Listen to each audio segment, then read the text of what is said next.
For a couple of upcoming projects, USCP sent out some accessories to be used.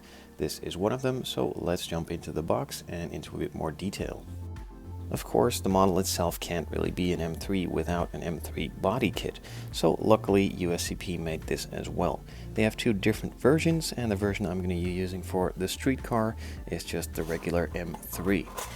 So it comes with a lot of parts and pieces for the body, of course.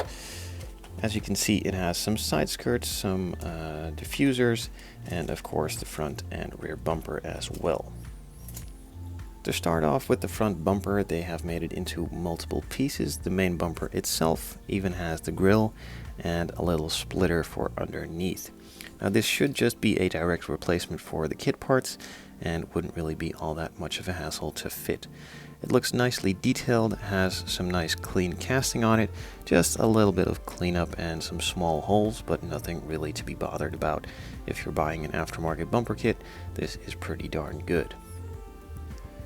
Moving from the front to the side, you get some side skirts and even some of the M3 mirrors and some additional parts for along the doors. I'm not sure what these are called, but they are mostly black or in body color added to the doors so that the door from the car next to you doesn't really hit your door, but just goes onto that cover.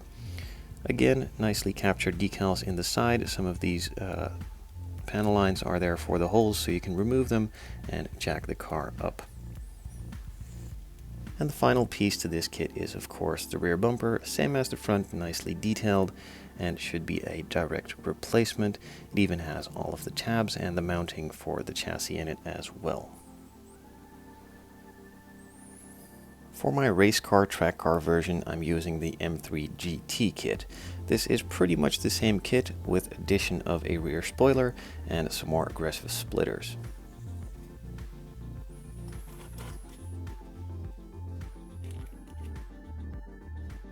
So as you can see just there, the main kit itself is the same.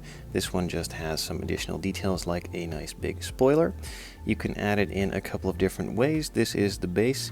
You can just directly glue it onto there or make it higher with some of these spacers in between it. I'm not really sure which one I will be using, but we'll see during the build itself.